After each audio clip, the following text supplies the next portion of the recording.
Now we play a round called I'm So Brexcited and I Just Can't Hide It. This game involves Nish and Gary, so if you could make your way to the performance area, please. This round is a stand-up challenge. I launch the wheel of news, and wherever it chooses to stop, one of our performers must step forward and talk about that subject. OK, here we go. Let's spin the wheel. The first subject is the movies. Who wants to come in that? Nish. I'm a big movie fan, and I'm very excited that there's going to be a new James Bond. Now, my pick, personally, would be Idris Elba. I think he'd be an amazing James Bond, but some people are very unhappy. I was reading an article about this, and the first comment under the article started with the words, "This is not a race thing." Which immediately makes you think, it's definitely a race thing. This is not a race thing, it's just James Bond is not black. Now, I've got terrible news for this person. James Bond is not real.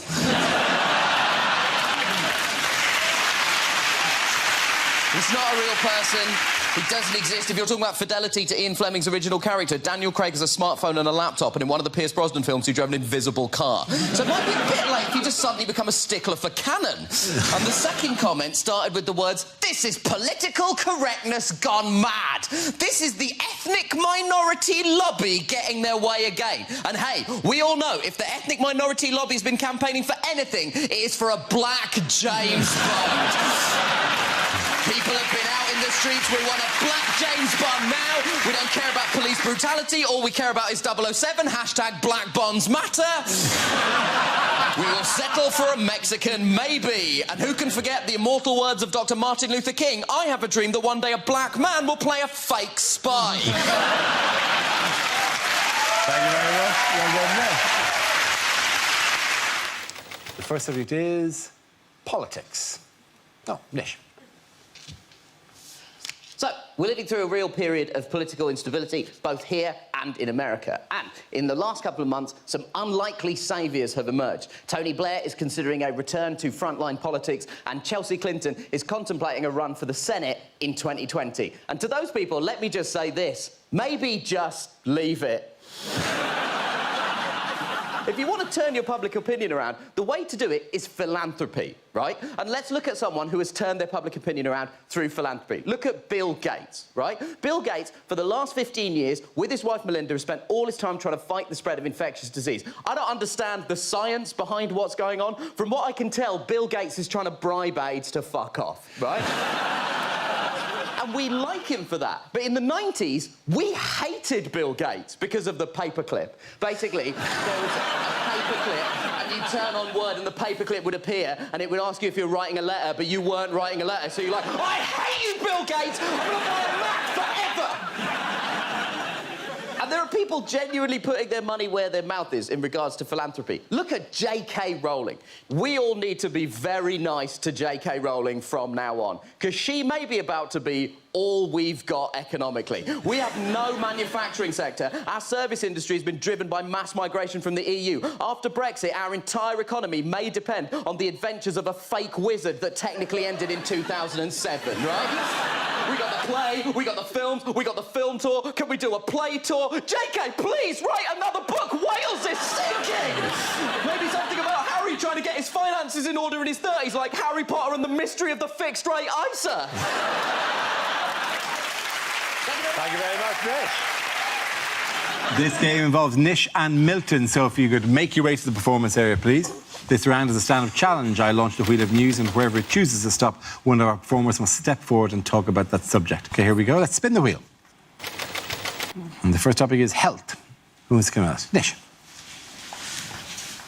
I had a bit of a health emergency last year. I was doing the washing up and I cut my hand. I was washing up and I pushed my hand into a glass. The glass shattered and it slashed my hand here, and I had to go to hospital. And let me tell you this, the NHS staff are incredible. They're really nice to me. They're really sweet. One of them called me a brave boy. Which is good because I was being one, so I don't know what you're laughing at, OK? I'm the one with the badge. Anyway. before I did that, I did something which I probably regret doing. I called NHS 111. Now, if you don't know what this service is, it's a service the government has brought in to replace NHS Direct. So if you have a non-life-threatening emergency, you're supposed to dial 111 on your phones. Now, I'm sure that these people are very nice, but based on my experience, they have proportionately less skill than their numerical value compared to 999, because it was the blind leading the blind. At one point, she said, "How is the blood?" And I said, "Red," because I had no idea. Then she said, "Is there a lot of blood?" I said, "Yes," because there was a lot of blood. And she said, "Is there enough to fill a mug?" I've got no idea. I don't wish to brag. I have a lot of different mug sizes in my house.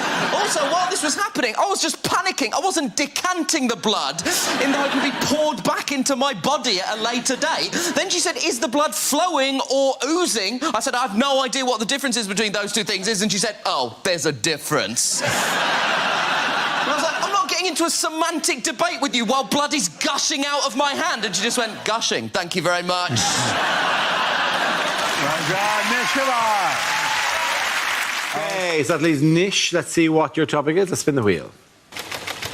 The topic is race. I'll take this one, Reese. Difficult and interesting time to be a non-white person living in Britain right now. But I think things are improving, especially to be a non-white comedian. Because 10 years ago, I got some advice from a former agent. She said, "Nish, you should stop mentioning on stage that you're not white." And I was like, people are gonna know. I'm not exactly flying under the radar race-wise here. So a couple of weeks later, I got offered an audition in a sitcom. Now, that part required me to do what was cheerfully referred to in the script as the accent, right? Weren't talking about French, were they? Now, when that came in, I said, "There's absolutely no way that I'm going to do that. It's cheap, it's Uncle Tom, it's selling out my entire cultural heritage." And she said, "This is the problem with you, Nish. You take too high-minded approach. You'll never be successful in comedy because you will never do comedy that relates to the man in the factory." And when she said that, I said, "I don't really relate to your paradigm of the man in the factory. I think what you're trying to say is that I should appeal to as high a percentage of the British population as possible. But in the 80s, we shifted from a manufacturing to a service-based economy. So actually, if you wanted to talk about most of the British public, what you should have said is the man who works in the shop or the man who works in a hotel." And she said, "I mean, this is exactly what I'm talking about."